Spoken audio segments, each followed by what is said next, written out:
Alrighty, just so you know, I do not have my volume on because I just don't, I can't minimize, cool. So I'll check the chat occasionally. Okay, so homework was gonna be due today, or tonight, tomorrow, it's not now. I moved it, so the test will be on the 30th. There's a reason. The 30th is trick or treating night, and this might be the last year my kid wants to go trick or treating. So that's my priority there. So if you want to come in and take the test, do it at the early end. If not, do it at home. And then I'll wait for a bit until people show up or not. And then I'm going trick or treating. And I'm going to eat his candy. After I write it. I haven't written it yet. The week of the 30th is when I'll do it though. I'll have it ready to go. But same deal as last time. Yeah, same setup. It'll be over chapters 4, 5, and 7. We have a chat. Okay. Okay, so that's our deal. I was looking at chapter 5 material. We didn't explicitly cover the end of 5, but we really did with everything else. So like the stuff from the last sections of 5 we were doing during the other sections. I just didn't realize it was going to be its own section. So just like applying the stuff. So I'm going to skip over those. If you have any issues with them, let me know. But it looked like it was all the same, just applying what we've already done in those sections. So I'm going to start chapter 7 today, normal distribution. Did I have anything else to announce with stuff? No, I don't think so. I don't have a big worksheet to give people today because I just don't. So we'll see where we get. It's a new section too, so it makes it a little harder for sheets. I also got all of the videos from last week up. I tried to do that the other day, but I couldn't find the file folder and it took me a minute. So we got those built. Okay. So that is all of my stuff. Is anybody familiar with the normal distribution?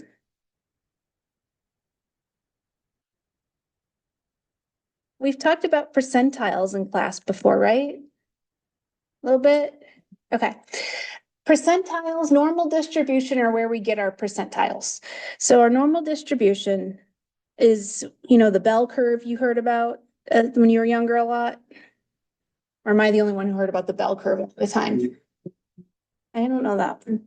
All right, so our bell curve, we want our data to be normally distributed. It's not always, sometimes it is if we squint a little and pretend. So what this means is most of our cases fall near the center, near the mean. Fewer fall farther away, farther away, farther away. I'm gonna do this. We're gonna find that 50% of our population falls at the mean or higher.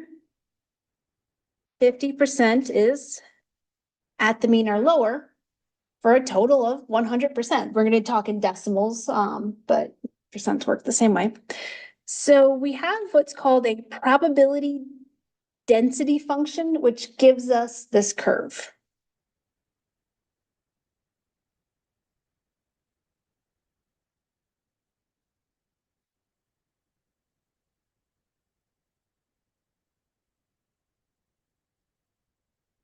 So that is how we can graph this curve. There's another way we're going to look at it in a minute, but that tells us the area under the curve. And I don't need to draw those in there. The thing is, the area under curve is always 1. So for us, we're going to look at some different, like the area between these two scores. And that's going to tell us the probability that a random thing chosen falls in between those data values. So we'll get into that a bit more, but that's where our function comes in. I'm going to give you the equation just so you can appreciate that we're not using it. I appreciate that we're not using it because I don't want to.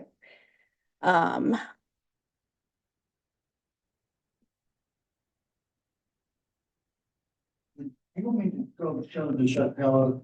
Shut the door is good, or at least most of the way, like put the little door stopper so it's still propped open. I mean, you do you, but niceness goes farther than meanness. First, after that. Okay, so we know what our mean and our standard deviation are. Those are gonna be data values or numbers. We're gonna leave them as that. Are we familiar with E, the number? Ski squinchy foreheads. So this is approximately 2.72. E is a number, like pi is a number. We have a concept for it. It stands for stuff. It's just one of those weird little numbers. Okay, that was all the bits to give you this formula. Y equals 1 over sigma 2 pi, square root of 2 pi, times E to the negative x minus mu squared all over 2 sigma squared. This is an exponent.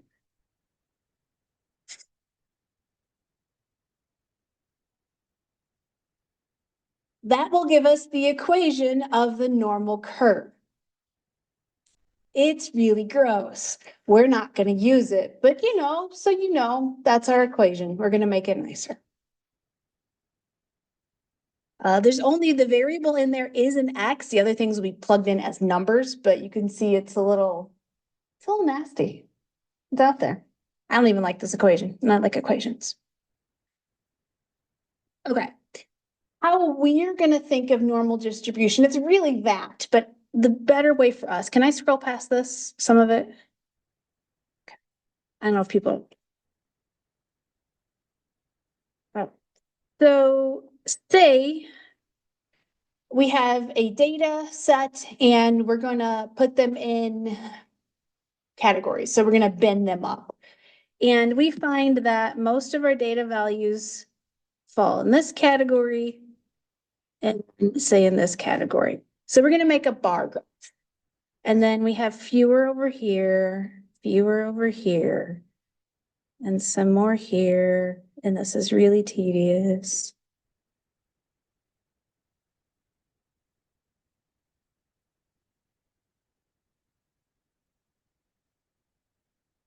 And if we were to graph them and like group our data, we find that our bars, if we were to say connect the midpoint in all of these, more or less create a bell curve. I am really lousy at these. And if we were to make our bars skinnier, we would have a better curve. Skinnier yet better curve. So we get our bars really, really small and they have the best curve. And that's what that equation is doing for us, is making our bars like points really. But think of it as a bar graph. So when we see our normal distribution, it's a curve, but you can think, okay, most of our people are in these two categories. They're really close to the mean. That's where most of our cases are. And then we have fewer cases out here. And then down here, we only have a few. So you can kind of think of it as a bar graph, even though it doesn't look like one. Kind of how I think about it. Okay. So I've been drawing all mine vaguely the same. Kind of looks like a ghost. Oh, I have a meme for this later. I forgot. It's perfect. It's almost Halloween too. It makes me happy. But our normal distributions don't have to have the exact same shape. So kind of our generic one is this guy here. We can also have some where the mean is exactly the same, shorter, but it's more spread out. So it always reminds me of like the flying spaghetti monster.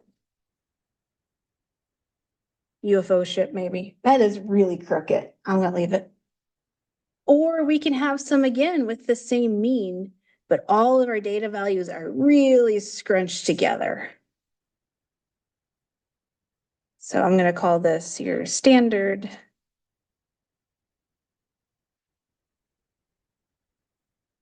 Data values.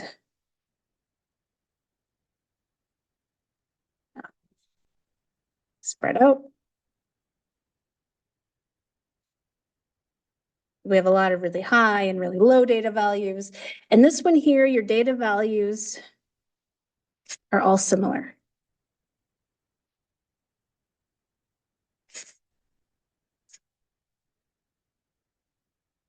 So they're squished, they're all really close to one another. So depending on your curve, I can't leave that, that looks so terrible. Okay, that's better. Depending on your curve, it tells you different things.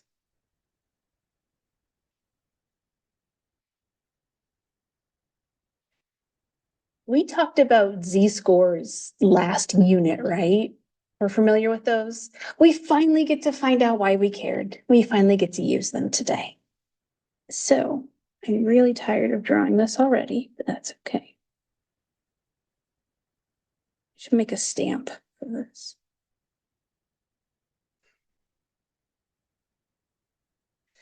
Okay, so we have our mean. With our z-scores, it's going to tell us how many standard deviations we are from the mean. And we're going to look at the area between the curve. Our area under the curve between our two data values. And that's going to give us the probability we're within this data range. So we can find the probability all along there that we're between different points, depending on what we care about. All right, I'm going to show a piece of the slides because I didn't want to write all of this down. So that should be mu. Anything where it just looks like two little dashes, that should be a mu. They didn't write that down. So this is slide 16 if you wanted to look later. Some properties of the normal distribution. They call it density curve, it's distribution. So it's symmetric. The left side and the right side should look exactly the same, or if you're using real data, close enough. The mean, median, and mode are all the same. So you've got the camel hump, not like two humps. We're not going to worry about inflection points at the moment. The area under the curve is 1. Area on each side of the mean is half. So half over here, half over here. Are you gonna let me, there we go. Our curve always gets really close to the x-axis, but never touches it. And how we know the area under that curve is calculus. And I don't think you want me to explain that. I can. I don't think you want me to. I kind of don't want to. Yeah. Okay. So it gets really close, but it never quite touches it. The empirical rule we dealt with, and we will deal with more again. And oh, there's our empirical rule. Can I make that a little bit bigger? Okay. We're going to deal with more z-scores than this because I don't find this as super duper helpful. So we have our mean, and then within one standard deviation, so one above, one below, 68% of our population falls within one standard deviation of the mean. So 34 plus 34 gives us our 68. If we go one standard deviation farther, so 2 within the mean, we get 95% of our population. And they break it down a little more for us too. Within 3 standard deviations, so still not that far away, 99.7 fall within 3 standard deviations. So it just tells us that people are, if we're looking at people, they're all actually similar. We're not that different if it's a bell curve. And of course, you're going to have a couple things that are really high, a couple that are really low. Oh yeah, you can't see that. A couple that are really low, but most of them are going to be centered around the mean. So most of our data values are similar. Okay, I did that. I have a list.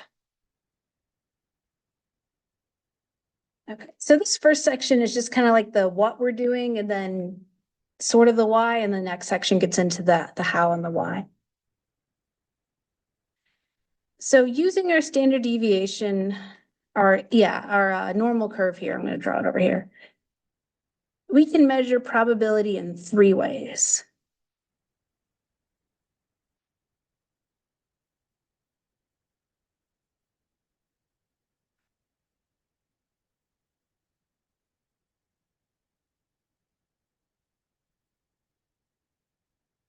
So the first one, we have 2 data values. We want to find, this tells us, you can think of it as the percent of population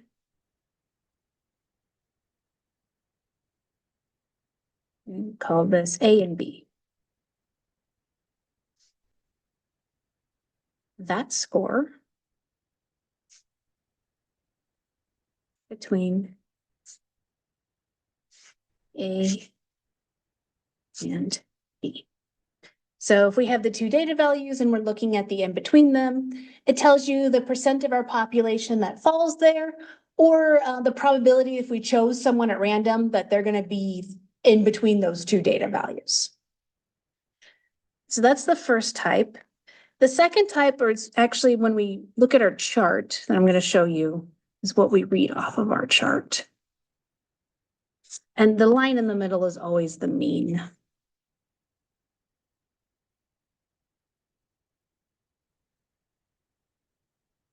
This says the percent of the population who scores at most B.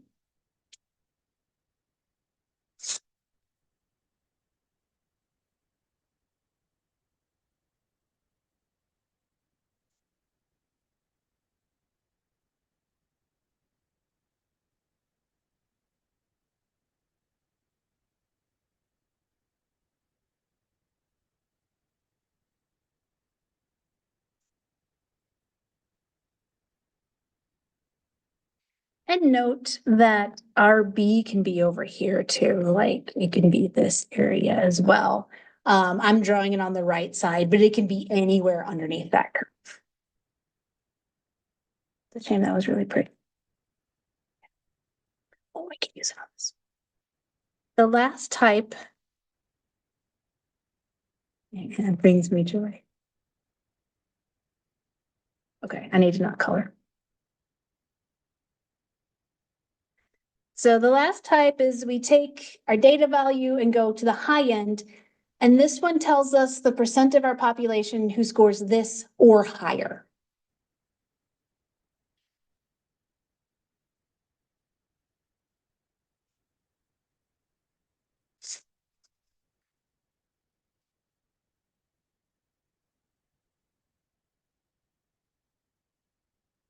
So this value or above. So that's the 3 types we're really going to look at.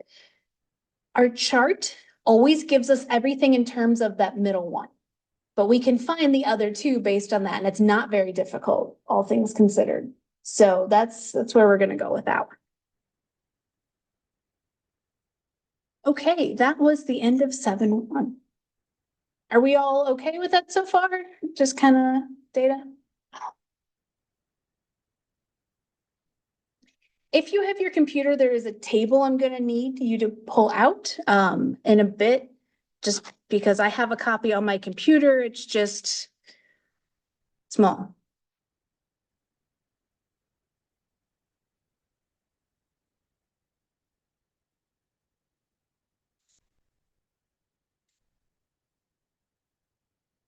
Applications. How do we use this stuff? Why do we care? Well, I can't necessarily say why we care, but it helps. If our data is normally distributed, it tells you a lot of things about the population. You can make some assumptions or some claims that you couldn't normally. Does anybody know anything that is normally distributed or that we measure is normally distributed? Probably do, just don't realize it. So things like standardized tests.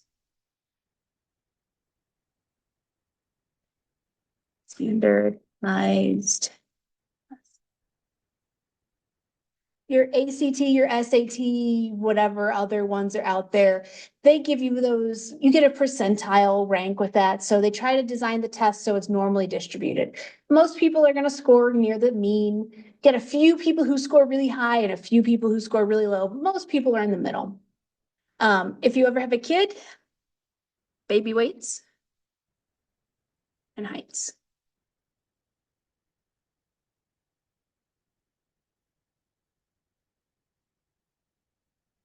We don't force them to be normally distributed. We just find that they are. So if you think of a height of a little baby, of the length of them, if they're not standing, you've got some babies who come out that are really, really small and stay really, really small for a long time, not forever.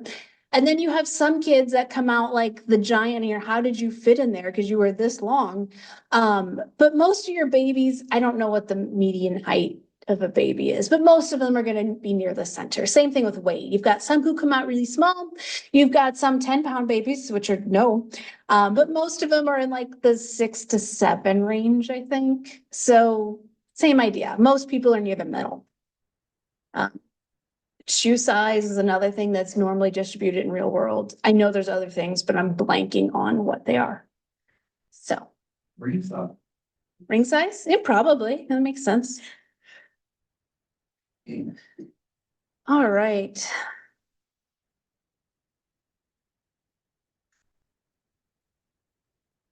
Let's revisit our z-score, the easiest equation in this whole class. And I don't often call things just easy.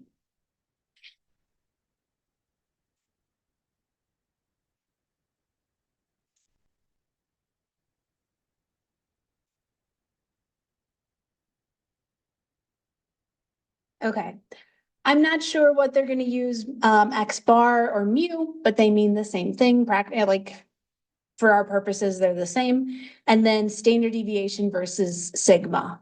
Again, they act the same in this case. So to calculate a z-score, you need a mean and your standard deviation. We've done this before, but let's look at, let's say we have a data set and our mean is 100 and our sigma is 15. So for whatever test this made up numbers are, the mean score is 100 and your standard deviation is 15. So your scores vary on average by 15 points is all that's really saying. If we want to find the z-score, we need a data value. Let's say the data value, our thingy, whatever scored, was 120. And we want to find the z-score. I did not give myself nice numbers, did I? It's okay. So your data value minus your mean over standard deviation.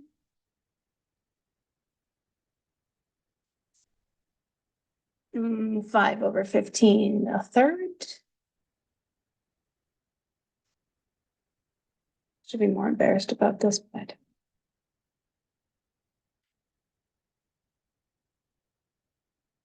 Yeah, I got it right. 1.3 repeating. And we're gonna find for our z-scores, generally 2 decimals is the way to go. If you're using StatCrunch, they'll tell you what to do, but for the table I'm about to whip out here, 1.3 or 2 decimal places is perfect. All right, so our z-scores can be positive, negative, or 0. Typically,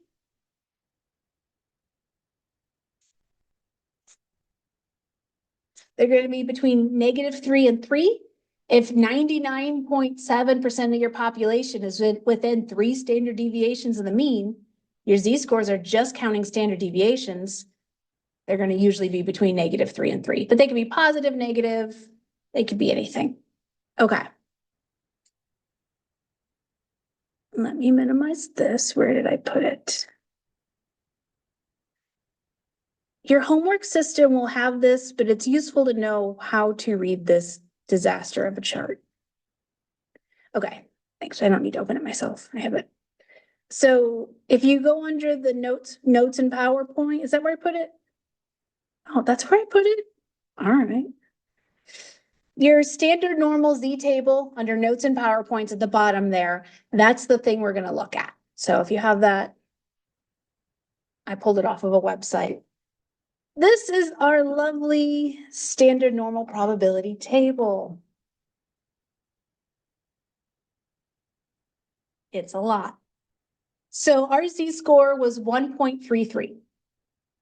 How we read this table is you start with your 1.3. So you'll notice our scores are negative. Can you read those more or less? I need to zoom in a little more.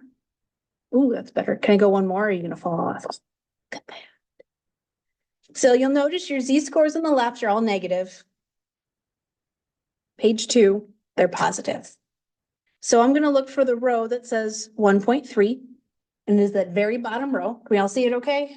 Well enough? Okay. So that's our first decimal, so 1.3, and now our second decimal is 3. So we go over to the column with the 3, and we get 0.9082. Yeah. So, whoops, no, come back. Chart.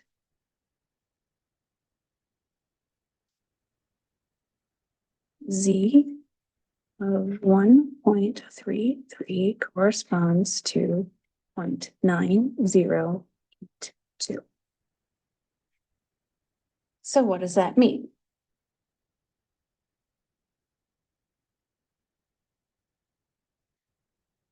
Our chart reads, if you look at the little pictures, actually, let's look at those. If you look at our picture here, the table tells you if you get a score of this or below. So the 3 pictures, it's that middle picture I drew for you. So it tells you 90, I promptly forgot it, 0.982, that proportion of the population scored are 1.33 or lower. So I had to draw this on mine. Here's my mean. My z-score is positive, so it's above the mean. Say it's here.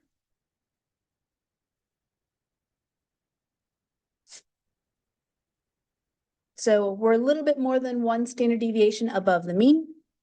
And the table tells us that, call it 91% of the population scores lower than the data value, scores lower than 120. We'll pretend it's an IQ test. So 90% of the population has an IQ lower of 120 in this scenario. No idea, I'm making stuff up. So what percent scores higher than 120, or what proportion scores higher than 120?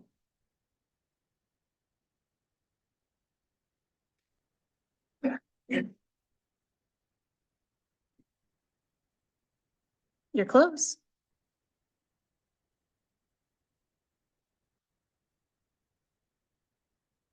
I can never spell proportion. Proportion.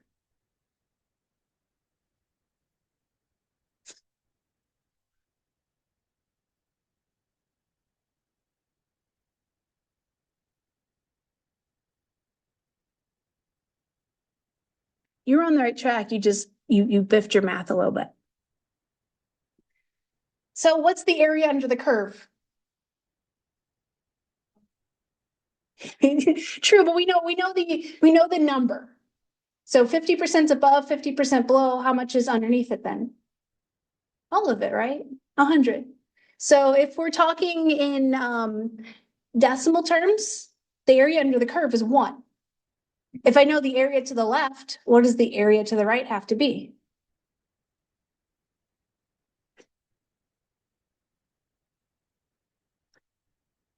It's the same. So we have 90% above and 90% below. No, so we know what the percent below is, the proportion below. What's the proportion above? Yeah.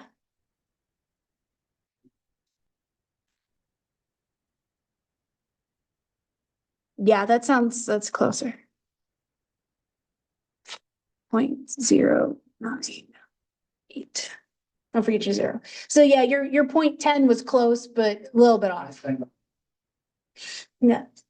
So if we want the area above the curve, we just take 1 minus that, the complement. So that gives you the leftovers, the rest. So that is this grouping right there. So.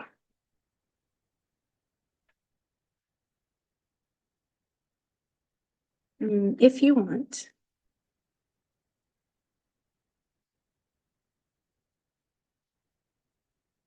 Proportion. That's good.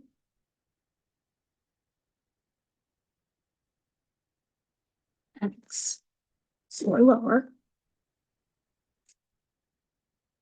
Use the number from the chart. Okay. So if you want the percent that's this or lower, look it up on the chart, and that right there, no extra work, that is your proportion. So it'll always be less than 1. So that's your percent. If you want this or higher, you take the complement.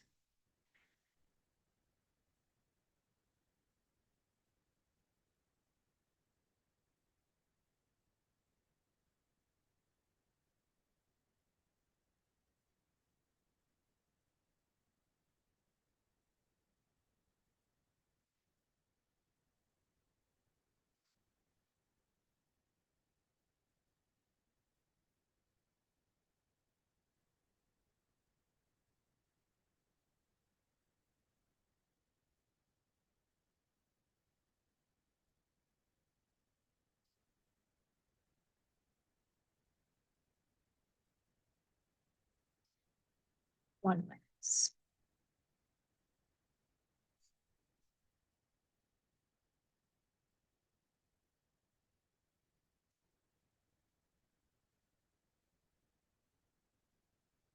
If you want the scored higher, you just take the complement 1 minus that. If you're in percent, you would use 100. I kind of go back and forth, use them interchangeably. They work the same way. Okay. I should have gotten more things. I thought this was going to take long. Okay. What if we want the score in between? Let's look at a different example. Did I scroll too fast?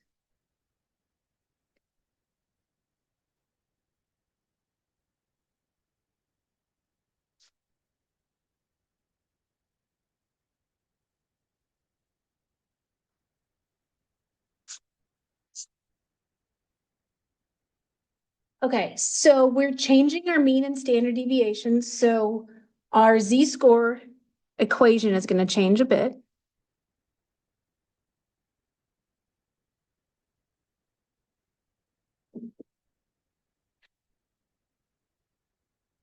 So for the next couple data values we get, we're going to use this exact same equation. So our z-score equation changes for each example, but within that example, we're usually going to use the same equation, because if not, we're comparing apples and oranges and we want to have something we can actually compare. So that's the equation. So we're going to have, let's start with just 2 data values.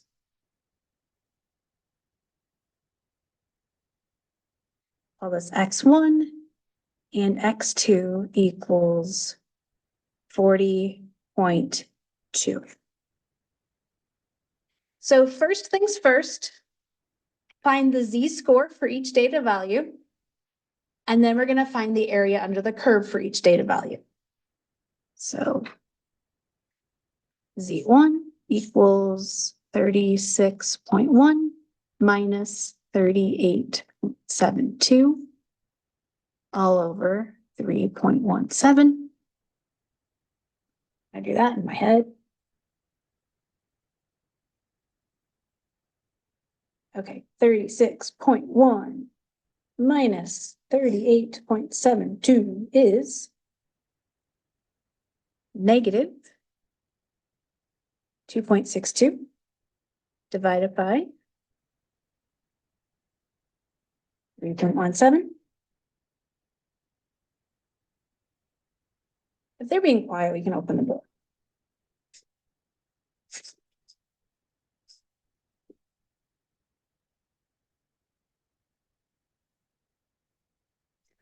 All right, so I divided, I get negative 0.83. Set that to the side for a moment. Now we're gonna find the other z-score. We take our data value minus our mean all over standard deviation.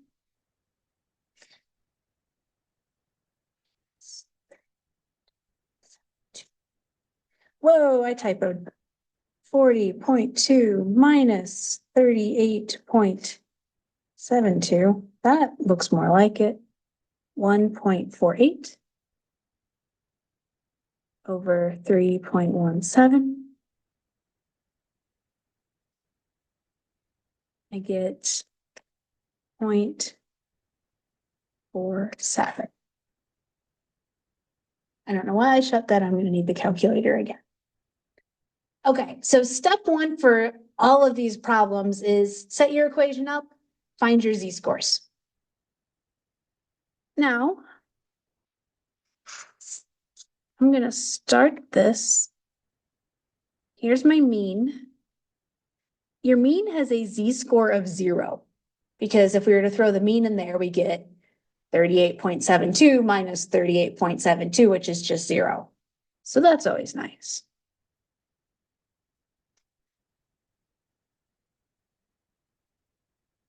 Well, that's not bad. I did a good job this time.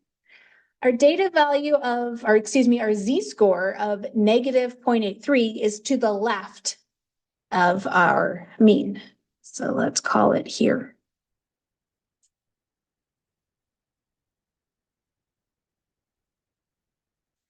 It's our z-score. And then the other one, this is not to scale, is positive, so it's above our mean. 0.47.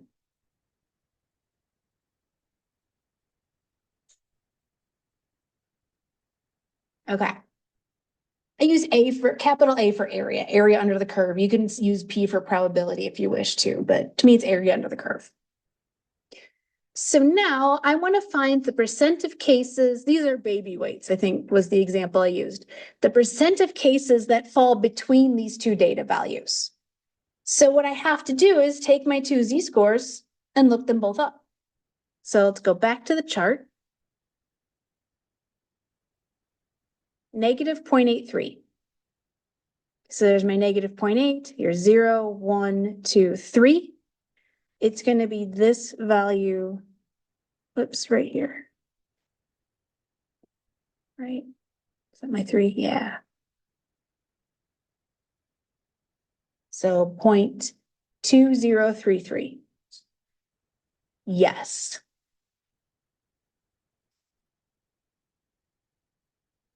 That's my first data value. The second one is positive, so I need to look on the other page, positive 0.47. Down here. 0.4, scroll over to 7. 0.6808 is the data value for the positive one.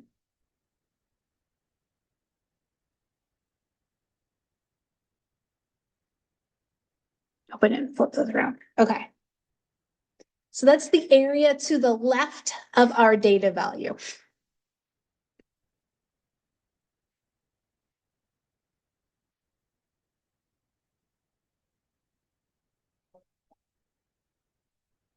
Of these two, well, of the mean, yes.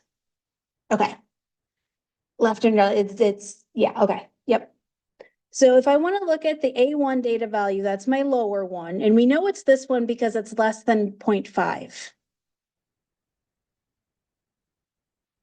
That tells us the area from this bar, I'm enjoying coloring, all the way to the left. So that is this right here. What color will I be able to see through there? If I use yellow, I can make green. This data value here starts at my bar over here.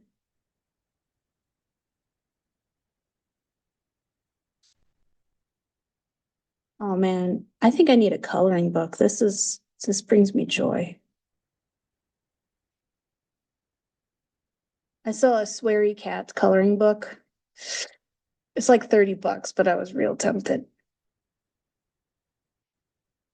Swearing at cats, two things I love.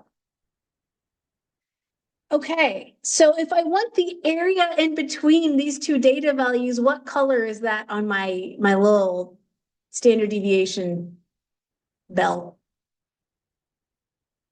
Is it the green or the yellow? Yellow. Any thoughts on how I can find that data value? It's a relatively simple equation as these things go.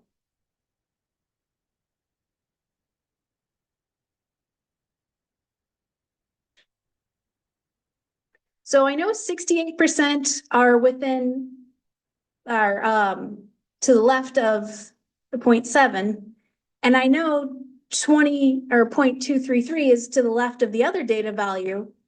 So what's in between them?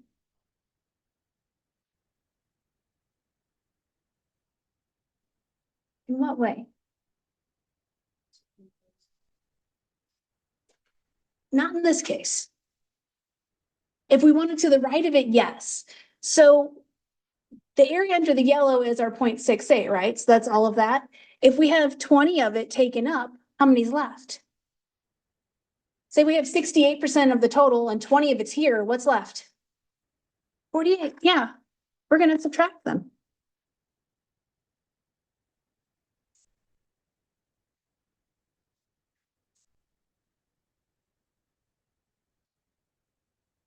Again, I'm not doing this in my head.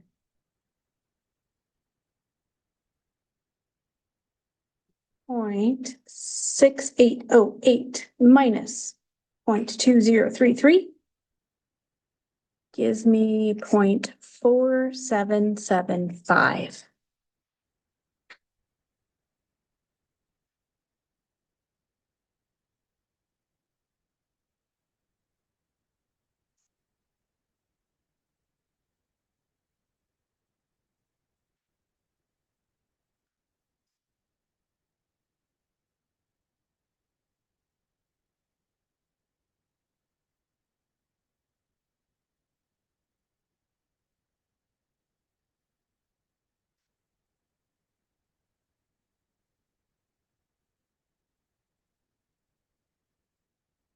When I report this, I want to report it with respect to my original data values, which are kind of off the page here.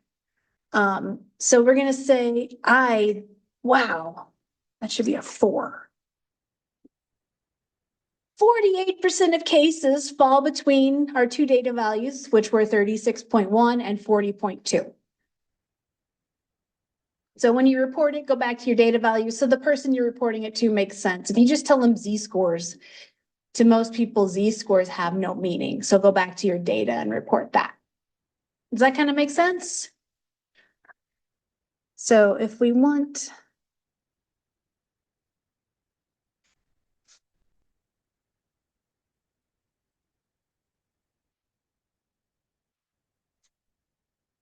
between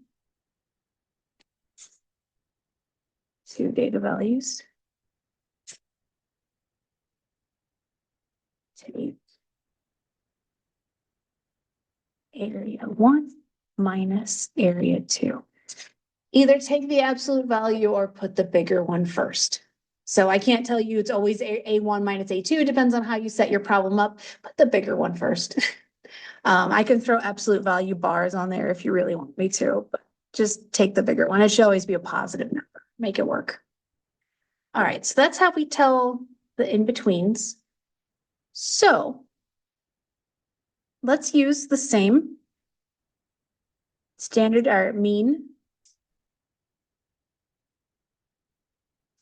and standard deviations. Let's say our data values are 31.7 and 36.1. Those are our two data values. You have the data for X2 already because I just reused that. So find the z-score for X1 and then tell me the percent of cases that are in between. And it really does help to draw a picture of this, I find. What was my z-score for that one? negative 0.83.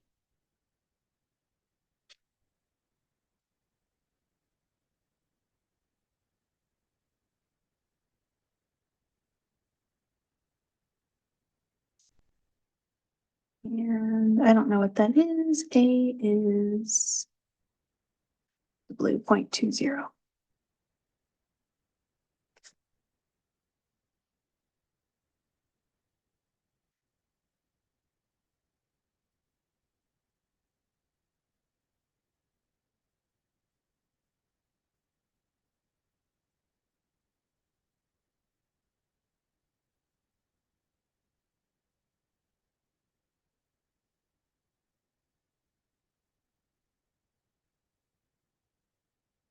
Okay, do we have a z-score for our first data value?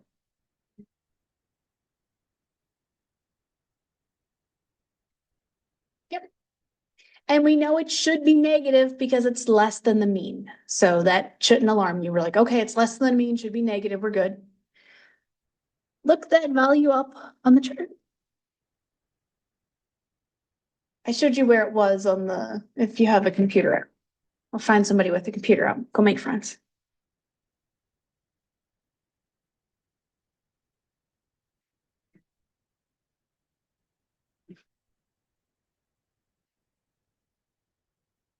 It's really easy to watch me look it up on the chart. It's harder for you to look it up on the chart. So good practice. And all I did was Google standard deviation to find that. So.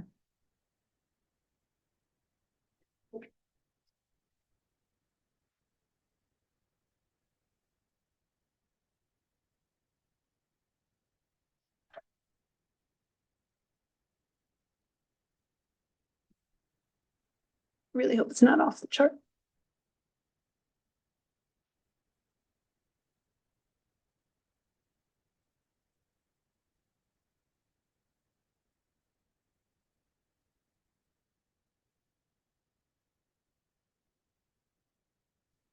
You have one?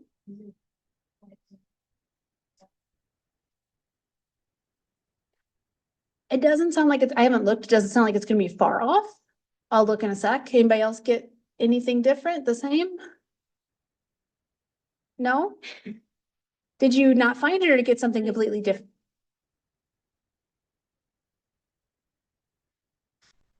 Okay. Hang on, what was our data value? Negative 2.21. Okay, run this page, negative 2.21.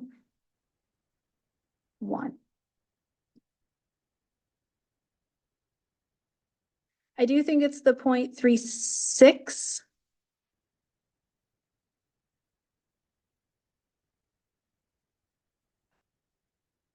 Looks like you went over one too far.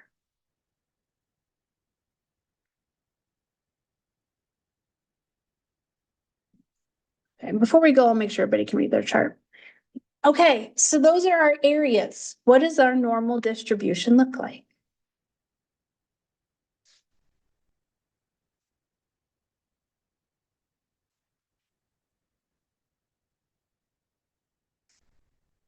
So both of them are negative. Should they be to the right of the mean or to the left of the mean?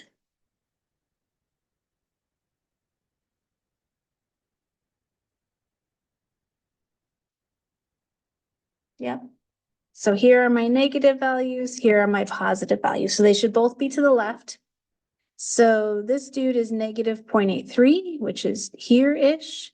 The other one is negative 2.2, which is say here-ish. So we want the area in between these guys. I'm not gonna color it all pretty this time.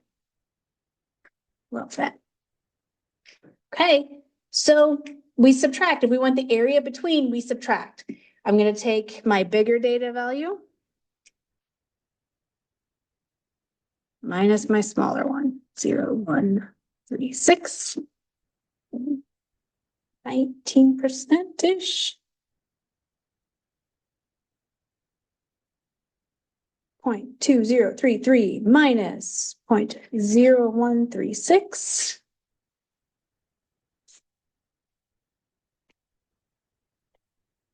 About 18% of our population, 19% really, is between those two data values. Yes. Hope so.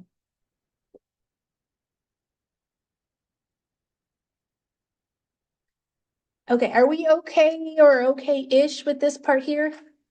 There's one more piece we're gonna do is, what if they give us a percentile? Or they give us one of these and we have to work backwards. So hang on, let me find, I didn't pull this off the chart already.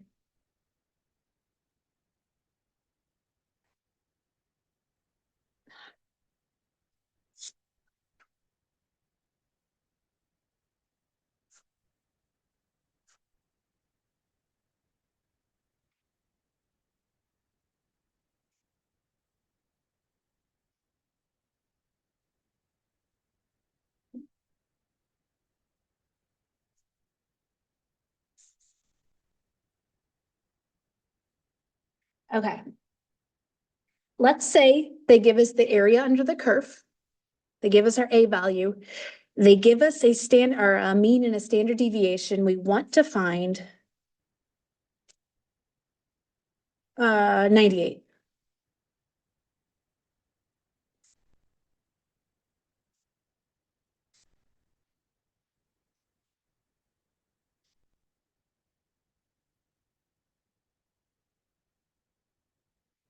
If they give us a z-score, we get to skip this initial step. But if they don't, and they just give us the area, we have to find the area first.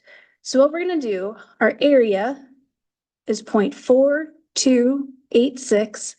We're going to look on our chart under like the main part of our chart, find the number we can that is as close to 0.4286 as possible and figure out its z-score. So we have our chart of all of these numbers. We know since it's a less than 50, it's going to be on the negative side. So it kind of tells us where to start.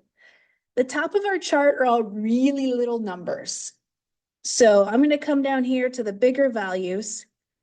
Can you find 0.4286 on our chart? Or on your version of the chart? You see it? Okay, let's give everybody a chance. And you can usually start to see it if you see numbers close to it, you know you're within the range. Right? It's like a Where's Waldo up here of numbers.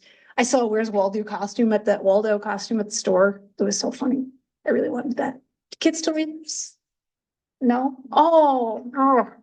You had this whole book and you had this little dude in a red and white striped outfit and you had to find him. It was hard. It was fun. All right, anyway. All right, so you found it where, what's their z-score that goes with it? Yeah.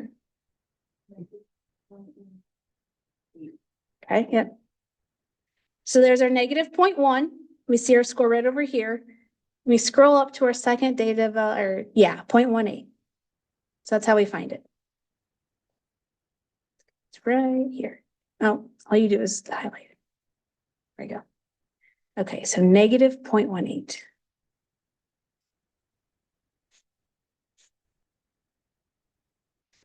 Okay, now we have everything we need on the screen to find our data value. Except for our z equation. So our z equation, if you recall, x minus x bar over s. I'm going to fill in what I know. So my z is negative 0.18 equals, I don't know my x value yet. Our mean was given to us as it should be, and our standard deviation was as well. Now I'm going to take this equation and solve for x. We have to do a little bit of algebra. We don't do a lot of algebra in here, but a little bit. So I'm going to multiply both sides by 21. And I'm going to talk this through like we're not good at algebra, just in case.